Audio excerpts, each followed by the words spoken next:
way to go. I have a question. This is kind of leave me a little vulnerable, but I might be stupid for this. But listening to the way that you speak about money has taught me that money is like a tool.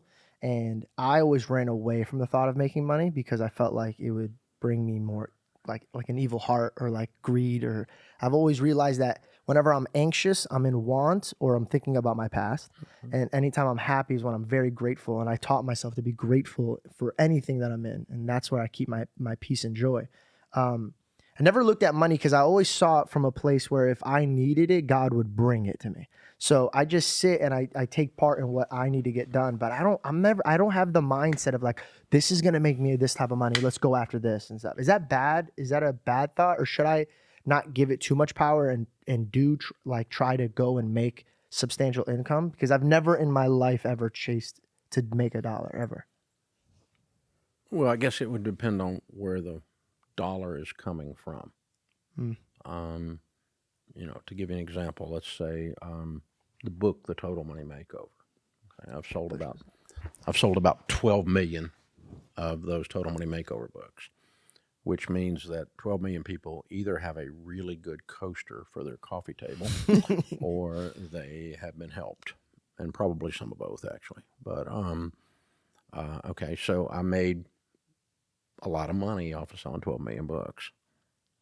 So, but we helped a lot of people. So, did we do something wrong? No, we didn't do anything wrong. Got it. So you could have your mind focused on making money as long as it's... The money occurs as an indicator that you've helped a lot of people. So it's not bad to chase. I just always thought it was bad. It's not chasing the money. It's chasing the, is it bad to win the Super Bowl? No, it's not bad to win the Super Bowl. It's a good idea. If you're a football player, it's what you ought to do, So you ought to go do that. We ought to have a goal. We ought to set and do that. If it becomes a god to you, if it becomes an idol to you, and if it's the singular reason for existence, then you start to have a problem with it. But so godliness with contentment is a great gain. But contentment is, C.S. Lewis said, contentment is not when I think less of myself, it's when I think of myself less. Wow. And so contentment is just other-focused instead of self-focused.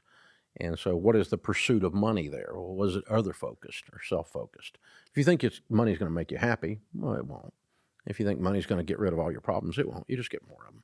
Yep. And they're bigger. Like we said earlier, it magnifies your character, or lack of character. It magnifies all those things. So that's what we're after. So the only negative part about what you asked was, somewhere down in that question is money evil, or is wealth evil? Yeah. And Scripture says it's not.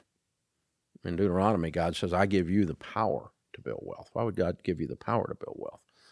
Why would he say the diligent prosper if money is evil? Why would he say if you manage little things well, I'll give you more to manage?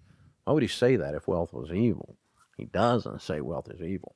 There is a lot of warnings, though, in Scripture that you're referring to, that wealth can take over, but so can power, so can fame, so can sex, so can whatever. There's a lot of other things, forces in our universe that are very powerful to take over our lives. And when taken out and used out of context or out of a godly methodology. So wealth's not, Bible does not say money's the root of all evil. It says the love of money is the root of all evil. And so there's the idea that wealth is evil is not a Christian idea. It's a form of heresy called Gnosticism. And so the Gnostics believed, first century after Christ, a sect of Christians blew up and they became heretical. And the early church slapped them down pretty hard. But they believed that anything material was evil and only the spiritual, the unseen, that you can't touch and feel, and so is inherently good. And Christ didn't say that. Well, the Scripture doesn't say that. He fed people with real fish. Yeah. It was not like a spiritual fish. I hope you feel better. I'll pray for you. I hope your belly's full. But no, he got fish out and bread and handed it to him. And over and over and over again, Christ attended to the physical. And it wasn't just the spiritual. So Scripture is very clear that the poor are not good, the rich are not good, that we're all a sinner that needs to be saved by grace. We all fall in that bucket. And that money doesn't make you happy, and that money doesn't do this, money doesn't do that, but it is just a tool. And again, I don't manage it. I was on one of these pastors' stages many years ago who's kind of known for his positive thinking stuff, and he's a great guy. But he said, he was trying to give me an underhand pitch. He said, is it okay for Christians to be wealthy?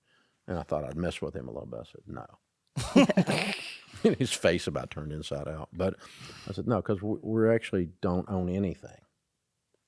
100% of what is in my life I manage for him.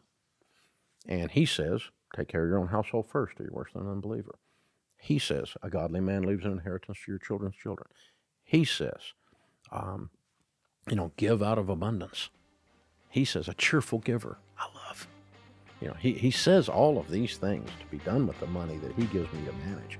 But taking care of my own kids and doing some nice stuff for my wife, that's in the category.